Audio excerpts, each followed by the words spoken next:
Family Tree Holdings is just over 5 years old.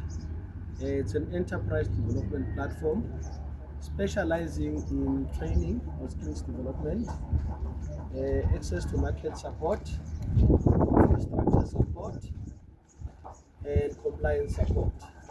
That's what we do. The money that was put in the fund, not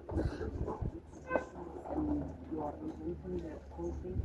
Take us through what did you find was wrong, criteria for international funding and what it Okay, initially when the fund was designed, it was designed almost with the conventional banking requirements in mind. So you have things like credit bureau listings and the typical things that block us from accessing funding. And and then also the compliance requirements were a bit stringent as well. The requirements for business plans and all sorts of things. So with the reviewed one, and it took us a long time to convince the banks. You can imagine when the fund started, the banks didn't even want to lend into this market. So we just had to accept what was offered at the time. But then we're able now, with experience, to go back to the bank to say, you can see it's not working. Let's make adjustments. And those adjustments have been made. On top of my head, I can't take you through the criteria exactly, but certain things have been removed, the standards have been lowered, we've simplified the process of applying, and the process of approval has been shortened as well. So you said you'll be announcing what kind of businesses that you can. It's quite a combination of township businesses. We've got manufacturers that have been approved, we've got one or two retailers, we've got catering companies. Yeah, it's quite a mixture. But basically, the fund is designed to support anyone who's a small business in the townships. You mentioned that there has been complaints from the sector. What sort of complaints have there been?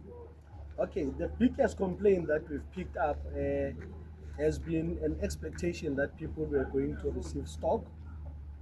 And we believe that that might have been a result of miscommunication or mixed messaging.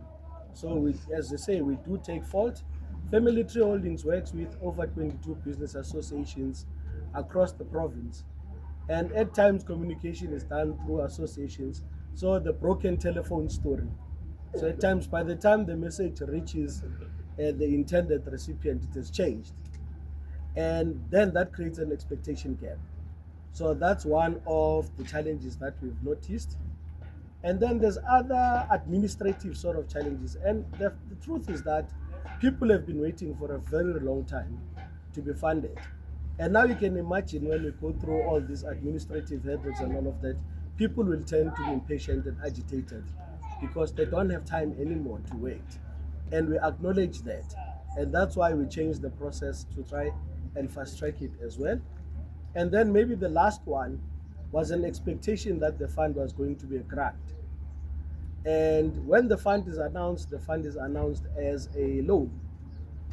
What people failed to do, though, especially the ones that are a bit educated, they failed to read what the Township Economic Development Act says, which is a founding piece of legislation for the fund. That piece of legislation states very clearly that the Township Economic Partnership Fund is going to be a loan. What would you say are your successes in the past 5 years? Quite a lot.